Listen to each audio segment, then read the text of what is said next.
ಓಂ ಶ್ರೀ ಗುರು ಬಸವಲಿಂಗಾಯ ನಮಃ. ಸರ್ವರಿಗೂ ಶರಣ ಶರಣ. ವಿಜ್ಞಾನ ಮತ್ತು ಧರ್ಮ ಇವುಗಳಿಗೆ ಏನು ಸಂಬಂಧ? ಜಗತ್ತನ್ನು ಅರ್ಥ ಮಾಡ್ಕೋಬೇಕಾದ್ರೆ, ಶರೀರವನ್ನು ಅರ್ಥ ಮಾಡ್ಕೋಬೇಕಾದ್ರೆ, ಈ ಜಗತ್ತನ್ನು ಸುಂದರಗೊಳಿಸಬೇಕಾದ್ರೆ ಈ ಎರಡೂ ಬೆರಿಬೇಕು. ಸೃಷ್ಟಿಯಲ್ಲಿ ವಿಜ್ಞಾನ ಅನ್ನುವಂತಹದ್ದು ಬಹಿರಂಗದ ಧರ್ಮ, ಧರ್ಮ ಅನ್ನುವಂಥದ್ದು ಅಂತರಂಗದ ವಿಜ್ಞಾನ. ಇಷ್ಟೇ, ಎರಡಕ್ಕೂ ಅವಿನಾಭಾವ ಸಂಬಂಧ ಇದೆ. ಎರಡೂ ಒಂದೇ ನಾಣ್ಯದ ಎರಡು ಮುಖಗಳು. ಒಂದು ಕಾಲಕ್ಕೆ ಒಂದು ಜಾಸ್ತಿ ಆಗಬಹುದು, ಒಂದು ಅಡಗಿದೆ ಅಂತ ಅನ್ನಿಸ್ಬಹುದು, ಆದ್ರೆ ಒಂದನ್ನು ಬಿಟ್ಟು ಒಂದು ಇರ್ಲಿಕ್ಕೆ ಸಾಧ್ಯವೇ ಇಲ್ಲ, ಇರಬಾರ್ದು ಕೂಡ. ವಿಜ್ಞಾನ ಅದು ಬಹಿರಂಗದ ಧರ್ಮವನ್ನ, ಅಂದ್ರೆ ಪ್ರಕೃತಿ ಧರ್ಮವನ್ನ ನಮಗೆ ಅಚ್ಚುಕಟ್ಟಾಗಿ ತಿಳಿಸ್ಕೊಡುತ್ತೆ. ಇವಾಗ ವಿಜ್ಞಾನಿಗಳು ಬಹಳ ಲೆಕ್ಕ ಹಾಕ್ಬಿಟ್ಟಿದ್ದಾರೆ. ಅಂದಾಜು ಇತರೆ ಬೇರೆ ಬೇರೆ ಮಾನಕಗಳನ್ನ ಬಳಸ್ಕೊಂಡು ಸೌರಮಂಡಲವನ್ನ ಅಳೆದಿದ್ದಾರೆ, ಬ್ರಹ್ಮಾಂಡವನ್ನ, ಇಡೀ ವಿಶ್ವವನ್ನ ಅಳೆಯೋದಕ್ಕೆ ಪ್ರಯತ್ನ ಪಡ್ತಾ ಇದ್ದಾರೆ. ಭೂಮಿಯ ಒಳಗೇನಿದೆ, ಹೊರಗೇನಿದೆ, ಸಮುದ್ರದ ಆಳ ಎಷ್ಟಿದೆ, ಭೂಮಿಯ ದಪ್ಪ ಎಷ್ಟಿದೆ, ಚಂದ್ರನ ದೂರ, ಚಂದ್ರನಲ್ಲಿರ್ತಕ್ಕಂಥ ಗುರುತ್ವಾಕರ್ಷಣ, ಪ್ರತಿಯೊಂದನ್ನು ಅಳೆದ್ಬಿಟ್ಟಿದ್ದಾರೆ. ಆದ್ರೂ ವಿಜ್ಞಾನಕ್ಕೆ ಸಮಾಧಾನ ಆಗಲ್ಲ. ಸಮಾಧಾನವಾಗಿರೋದು ವಿಜ್ಞಾನ ಧರ್ಮ ಅಲ್ಲ. ಮತ್ತು ವಿಜ್ಞಾನ ಬಹಿರಂಗದ ಸಾಧನಗಳನ್ನು ಬಳಸಿ ಅಳೆಯುತ್ತೆ. ಅಂದ್ರೆ ಅಲ್ಲಿ ಬಹಿರಂಗದ ಸಾಧನಗಳು ಬೇಕಾದಕ್ಕೆ, ಯಂತ್ರಗಳು ಬೇಕು, ದೂರದರ್ಶಕ ಯಂತ್ರ ಬೇಕು, ಆಮೇಲಿಂದ ಸೂಕ್ಷ್ಮದರ್ಶಕ ಯಂತ್ರ ಬೇಕು, ಇನ್ನೂ ಏನೇನೋ ಬೇಕು. ಆದ್ರೆ ಧರ್ಮ ಅದು ಅಂತರಂಗವನ್ನ ವಿಶಾಲಗೊಳಿಸ್ತಾ ಹೋಗುತ್ತೆ, ಅಂತರಂಗದ ಪ್ರಪಂಚವನ್ನ ವಿಶಾಲಗೊಳಿಸ್ತಾ ಹೋಗುತ್ತೆ, ಶುದ್ಧಗೊಳಿಸ್ತಾ ಹೋಗುತ್ತೆ. ಅಲ್ಲಿ ಧರ್ಮಕ್ಕೆ ಹೊರಗಿನ ಯಂತ್ರಗಳು ಬೇಕಾಗಿಲ್ಲ. ಹೊರಗಿನ ಯಂತ್ರವನ್ನು ಬಳಸಿ ಧರ್ಮವನ್ನ ಏನಾರು ಪ್ರಚಾರ ಮಾಡಕ್ ಶುರು ಮಾಡಿದ್ರೆ ಅದು ಧರ್ಮ ಆಗಿ ಉಳಿಯಲ್ಲ. ಧರ್ಮ ಅಂಧತೆ ಆಗುತ್ತೆ, ಧರ್ಮ ಕ್ರೌರ್ಯ ಇಳಿಯುತ್ತೆ, ಧರ್ಮ ರಾಜಕಾರಣ ಆಗತ್ತೆ, ಧರ್ಮ ಕಡೆಗೆ ತನ್ನ ಅಸ್ತಿತ್ವವನ್ನೇ ಕಳ್ಕೊಳ್ಳುತ್ತೆ. ಯಾವ ಧರ್ಮ ಅಂತರಂಗದ ಜಗತ್ತನ್ನ, ಅಂದ್ರೆ ಆತ್ಮಶಕ್ತಿಯನ್ನ ಪ್ರಧಾನವಾಗಿ ಬಳಸ್ಕೊಂಡು ಅದನ್ನ ಶುದ್ಧಿಗೊಳಿಸ್ತಾ ಮತ್ತು ವಿಸ್ತಾರಗೊಳಿಸ್ತಾ ತೇಜಗೊಳಿಸೋದು, ಪ್ರಖರಗೊಳಿಸೋದು, ಆತ್ಮಶಕ್ತಿಯನ್ನ ಪ್ರಖರಗೊಳಿಸೋದು, ಅದು ಒಂದು ಕಲೆ. ಅದು ಕೂಡ ಒಂದು ಕಲೆ, ಆದ್ರೆ ಅದು ಸುದೀರ್ಘವಾದ ಕಲೆ. ನೀವು ಕೆಲವು ವರ್ಷಗಳಲ್ಲಿ ಸಂಗೀತ ಕಲಿಬಹುದು, ಕೆಲವು ವರ್ಷಗಳಲ್ಲಿ ನಾಟ್ಯ ಕಲಿಬಹುದು, ಕೆಲವು ವರ್ಷಗಳಲ್ಲಿ ಸಾಹಿತಿನೂ ಆಗ್ಬಿಡ್ಬಹುದು. ಆದ್ರೆ ಸಾಕ್ಷಾತ್ಕಾರ ಜೀವಿ ಆಗ್ಬೇಕಾದ್ರೆ ಎಷ್ಟು ಅವಧಿ ಬೇಕು ಅಂತ ಹೇಳೋದು ತುಂಬಾ ಕಷ್ಟ. ಜನ್ಮಾಂತರಗಳು ಕಾಯ್ಬೇಕಾದಂತಹ ಪ್ರಸಂಗ ಬರ್ಬೋದು. ಧರ್ಮ ಜೀವಿ ಅದಕ್ಕೆ ಸಿದ್ಧನಾಗಿರ್ಬೇಕು. ಅದಕ್ಕೆ ಧರ್ಮಕ್ಕೆ ಯಾಕೆ ಜನ ಜಾಸ್ತಿ ಬರಲ್ಲ ಇವತ್ತು ಅಂತಲ್ಲ, ಧರ್ಮದ ಕಡೆಗೆ, ಸತ್ಯದ ಕಡೆಗೆ, ದೇವರ ಕಡೆಗೆ ಯಾವಾಗ್ಲೂ ಜನ ಏನು ತುಡಿತ ಇರೋದಿಲ್ಲ. ಬಹಿರಂಗದ ತುಡಿತ ಜಾಸ್ತಿ ಇರ್ತದೆ, ಅದು ಸುಲಭ. ಈ ಊಟ ಮಾಡಿಸೋದು ಎಲ್ರಿಗೂ ಸುಲಭ, ಯಾರಿಗ್ ಬೇಕಾದ್ರೂ ಊಟ ಮಾಡಿಸ್ಬೋದು. ಹಸಿವಾದವರೆಲ್ಲರೂ ಊಟ ಮಾಡ್ತಾರೆ. ಆದ್ರೆ ಅದೇ ಧ್ಯಾನಕ್ಕೆ ಕೊಡ್ರಿ, ತ್ಯಾಗ ಮಾಡ್ರಿ, ಉಪವಾಸ ಮಾಡ್ರಿ ಅಂದ ಕಷ್ಟ. ಯಾಕೆ ಅಂದ್ರೆ ಉಪವಾಸ ಅದು ಪ್ರಯತ್ನ ಪೂರ್ವಕವಾಗಿ ಮಾಡ್ಬೇಕು. ಮತ್ತು ಒಂದ್ಸಾರಿ ಮೊದಲನೇ ಸಾರಿ ಉಪವಾಸ ಖುಷಿ ಆಗ್ಬೋದು, ಎರಡನೇ ಸಾರಿ, ಮೂರನೇ ಸಾರಿ, ನಾಲ್ಕನೇ ಸಾರಿ, ಐದನೇ ಸಾರಿ ಉಪವಾಸ ಮಾಡಕ್ಕೆ ಬಹಳ ಜನ ಇಷ್ಟಪಡಲ್ಲ. ಅಯ್ಯೋ, ಇಷ್ಟೆಲ್ಲಾ ಮಾತ್ರೆ ಇರುವಾಗ, ಇಷ್ಟೆಲ್ಲ ಗುಳಿಗೆಗಳಿರುವಾಗ, ಇಷ್ಟೆಲ್ಲ ಡಾಕ್ಟರ್ಗಳಿರುವಾಗ ಈ ಉಪವಾಸ ತಗೊಂಡು ಏನ್ ಮಾಡೋದು ಅನ್ನೋ ಲೆಕ್ಕಕ್ಕೆ ಬಂದ್ಬಿಡ್ತಾರೆ. ಅದೇ ಧರ್ಮ ಕೂಡ ಹಾಗೆ ಅಥವಾ ಧರ್ಮ ಇನ್ನೊಂದು ಸೋಗನ್ನು ಕಲ್ತ್ಕೊಳ್ಳುತ್ತೆ, ಅಥವಾ ಕಲ್ತ್ಕೊಂತಾರೆ ಧರ್ಮಜೀವಿಗಳು. ಏನು, ಒಂದು ಪ್ರಾರ್ಥನೆ ಮಾಡ್ಬಿಡೋದು, ಒಂದು ಧ್ಯಾನ ಮಾಡ್ದಂಗೆ ಮಾಡೋದು. ಧ್ಯಾನ ಮಾಡ್ದಂಗೆ ಮಾಡೋದು ಧ್ಯಾನ ಅಲ್ಲ. ಬಹಳ ಜನರದ್ದು, ತುಂಬಾ ಜನರ ಧ್ಯಾನ ನಿದ್ರೆನೆ ನೋಡಿದೀನಿ, ನಾನು ಗಮನಿಸಿದೀನಿ. ಸಾವಿರಾರು ಜನ ನಿದ್ದೆ ಮಾಡತಕ್ಕಂಥದ್ದು ಇದು ಧ್ಯಾನ ಅಲ್ಲ. ಧರ್ಮ ಇದನ್ನ ಕಲ್ತ್ಕೊಂಡ್ಬಿಡುತ್ತೆ. ಆಮೇಲೆ ನಾನು ಮಾಡ್ತಾ ಇರೋದೇ ಸರಿ ಅನ್ನುವ ಭ್ರಮೆಗೂ ಕೂಡ ಧರ್ಮ ಬೀಳುತ್ತೆ. ಆದ್ರೆ ವಿಜ್ಞಾನ ಇದ್ದಿದ್ರಲ್ಲಿ ಹಂಗೆ ಸೋಗ್ ಮಾಡಕ್ ಬರಲ್ಲ ವಿಜ್ಞಾನಕ್ಕೆ. ಯಾಕೆಂದ್ರೆ ವಿಜ್ಞಾನದ ಸಾಧನೆಯನ್ನು ಬಹಿರಂಗದ ಯಂತ್ರಗಳಿಂದ ತೋರಿಸ್ಬೋದು, ವಿಫಲತೆಗಳು ಗೊತ್ತಾಗ್ತದೆ. ಸಾಧನೆಗಳು ಗೊತ್ತಾಗತ್ತೆ, ವಿಫಲತೆಗಳು, ಸಫಲತೆ ವಿಫಲತೆ ಎರಡು ಗೊತ್ತಾಗತ್ತೆ ವಿಜ್ಞಾನ. ಧರ್ಮದಲ್ಲಿ ಹಂಗಲ್ಲ. ಸಫಲತೆ ಗೊತ್ತಾಗೋದು ಕಷ್ಟ, ವಿಫಲತೆಯನ್ನ ಸುಳ್ಳು ಹೇಳಿ ಮುಚ್ಚಿಡಬಹುದು.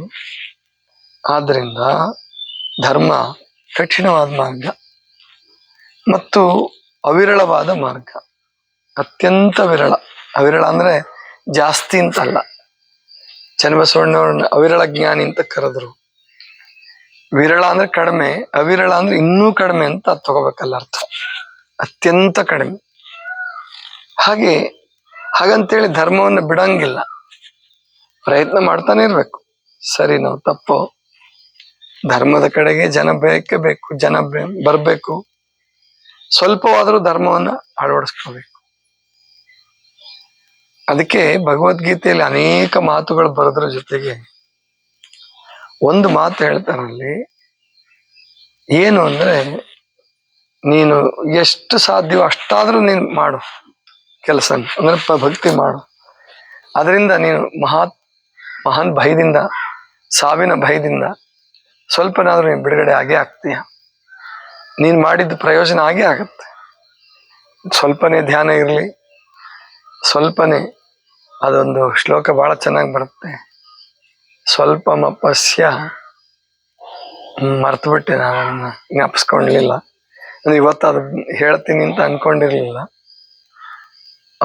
ಮಹತೋ ಭಯ, ಏನು, ದೊಡ್ಡ ಭಯದಿಂದ ನೀನು ಮಾಡಿದ ಸ್ವಲ್ಪ ಕೆಲಸವೇ ನಿನ್ನ ದೊಡ್ಡ ಭಯದಿಂದ ಪಾರು ಮಾಡುತ್ತೆ. ಸ್ವಲ್ಪಮಪ್ಯಸ್ಯ ಧರ್ಮಸ್ಯ ತ್ರಾಯತಿ ಮಹತೋ ಭಯ. ಅಂದ್ರೆ ನೀನು ಸ್ವಲ್ಪ ಧರ್ಮ ಮಾಡಿದ್ರು ಕೂಡ, ಸ್ವಲ್ಪ ಧ್ಯಾನ ಮಾಡಿದ್ರು ಕೂಡ, ಸ್ವಲ್ಪ ದಾನ ಮಾಡಿದ್ರು ಅದು ನಿನ್ನನ್ನ ಕಾಪಾಡಬಲ್ಲದು ದೊಡ್ಡ ಭಯದಿಂದ. ಬಿಡಿಸ್ಬಿಡುತ್ತೆ ಭಯನ ಅಂತಲ್ಲ, ಆದ್ರೆ ಸ್ವಲ್ಪ ಶಕ್ತಿ ಕೊಡ್ತದೆ ನಿಮಗೆ. ಹಾಗೆ ಧರ್ಮ ಮತ್ತು ವಿಜ್ಞಾನಗಳನ್ನ ಒಂದು ತಾಳಮೇಳಗೊಳಿಸ್ಕೊಂಡು, ಸಮನ್ವಯಗೊಳಿಸ್ಕೊಂಡು ನಮ್ಮ ಜೀವನವನ್ನು ಮತ್ತು ಜಗತ್ತಿನ ಜೀವನವನ್ನ ಚೆನ್ನಾಗಿ ಮಾಡಕ್ ಪ್ರಯತ್ನ ಮಾಡಬೇಕು. ನಮ್ಮ ಈ ಮಹಾಮನೆಯಲ್ಲಿ ಅದೇ ಪ್ರಯತ್ನ ನಡೆದಿರೋದು. ಹೊರಗಿನ ಶುದ್ಧತೆ, ಶುಚಿತ್ವ ಅದು ಬೇಕು. ನಾವು ಪೂಜೆಗೆ ಎಷ್ಟು ಮಹತ್ವ ಕೊಡ್ತೀವೋ ಅಷ್ಟೇ ಮಹತ್ವವನ್ನ ಕಸ ಗುಡಿಸೋದಕ್ಕೂ, ಮಳೆ ನೀರು ಸಂಗ್ರಹ ಮಾಡೋದಕ್ಕೂ ಮತ್ತು ಹೊಲದಲ್ಲಿ ಕೃಷಿ ಮಾಡೋದಕ್ಕೂ ಅಷ್ಟೇ ಮಹತ್ವವನ್ನು ಕೊಡ್ತೀವಿ. ಅದು ಬೇಕೇ ಬೇಕು. ಅವಿಲ್ಲ ನಮ್ಮ ಜೀವನ ಖುಷಿಯಾಗಿರೋದಿಲ್ಲ, ಆರೋಗ್ಯಪೂರ್ಣವಾಗಿರೋದಿಲ್ಲ. ಆದ್ರಿಂದ ಹೊರಗಿನ ವಿಷಯಗಳು, ಒಳಗಿನ ವಿಷಯಗಳು ಎರಡಕ್ಕೂ ಗಮನ ಕೊಡಬೇಕು. ನೀವು ಅಷ್ಟೇ ಉಪವಾಸ ಮಾಡೋದನ್ನೇನು ಕಲ್ತ್ಕೊಂತೀರಲ್ಲ, ಉಪವಾಸ ಮಾಡೋದು, ವಾರಕ್ಕೊಂದ್ಸಾರಿ ಉಪವಾಸ ಮಾಡೋದು ಎಷ್ಟು ಮುಖ್ಯವೋ, ಬೆಳಿಗ್ಗೆ ಬೇಗ ಹೇಳೋದು ಅಷ್ಟೇ ಮುಖ್ಯ, ಸ್ನಾನ ಮಾಡೋದು ಅಷ್ಟೇ ಮುಖ್ಯ. ಬೆಳಗಿನ ಸ್ನಾನ ಅಂತ ಇಟ್ಕೊಂಬಿಡಿ, ಅದ್ರ ಹಿಂದೆ ಎಲ್ಲಾ ಧರ್ಮಗಳು ಬರುತ್ತೆ ನೋಡಿ. ಬೆಳಗ್ಗೆ ಎದ್ದು ಕೂಡಲೇ ಮೊದಲು ಸ್ನಾನ. ಈಗ ಬಹಳ ಅನುಕೂಲ ಆಗಿದೆ, ಯಾಕಂದ್ರೆ ನಿಮ್ಮ ಎಲ್ಲರ ಮನೆಯಲ್ಲೂ ಗೀಸರ್ಗಳಿದಾವೆ. ಗ್ಯಾಸ್ ಗೀಸರ್ ಇರ್ಬೋದು, ಎಲೆಕ್ಟ್ರಿಕಲ್ ಗೀಸರ್ ಇರ್ಬೋದು, ಎಲ್ಲರ ಮನೆಗಳಿವೆ. ಸಾಮಾನ್ಯವಾಗಿ ಮಧ್ಯಮ ವರ್ಗದಿಂದ ಹಿಡ್ಕೊಂಡು ಮೇಲೆ ತುಂಬಾ ಬಡವರು, ಗುಡಿಸ್ಲಲ್ಲಿದ್ದವರು ಅಥವಾ ಕೆಲವು ಕಷ್ಟ ಇದ್ದವ್ರು ಹಾಕಿಸ್ಕೊಂಡಿರ್ಲಿಕ್ಕಿಲ್ಲ ಅಷ್ಟೇ. ಬಾಕಿಯಂತೆ ಎಲ್ಲರ ಮನೆಗೂ ಇದೆ. ಆದ್ರಿಂದ ಬೆಳಿಗ್ಗೆ ಸ್ನಾನಕ್ಕೆ ಪ್ರಿಫರೆನ್ಸ್ ಕೊಡಿ. ಯಾವ ಜಾತಿ, ಯಾವ ಕುಲ, ಗೋತ್ರ, ಮತ, ಧರ್ಮ ಏನು ಕೇಳಬೇಡಿ. ಬೆಳಿಗ್ಗೆ ಎದ್ದು ಕೂಡಲೇ ಮೊದಲು ಸ್ನಾನ, ಆಮೇಲೆ ಧ್ಯಾನ, ಪ್ರಾರ್ಥನೆ, ಪೂಜೆ, ಅದಕ್ಕೆ ಗಮನ ಕೊಡಿ. ಮುಂದಿನ ಕೆಲಸ ಆಮೇಲೆ ಮಾಡ್ಕೊಳ್ಳಿ. ವಾಕಿಂಗು ಅಥವಾ ನಿಮ್ಮ ಅಡಿಗೆ ಅಥವಾ ನಿಮ್ದೇನು ಇರ್ತದೋ ಅದೆಲ್ಲ ಮಾಡ್ಕೊಳ್ಳಿ. ಇನ್ನು ನಿಮ್ಮ ಮನೇಲಿ ನೀವು ಒಬ್ಬರೇ ಸ್ನಾನ ಮಾಡೋದು, ಇನ್ನು ಬಾಕಿಯವರೇ ನಿಮ್ಗೆ ಡಿಸ್ಟರ್ಬ್ ಮಾಡಲ್ಲ. 5 ಗಂಟೆಗೆ ನೀವು ಸ್ನಾನಕ್ಕೆ ಹೋದ್ರೆ ನಿಮಗೆ ಯಾರು ಚಾಲೆಂಜರ್ಸ್ ಬರಲ್ಲ ಅಲ್ಲಿ, ಗೊತ್ತಾಯ್ತಲ್ಲ.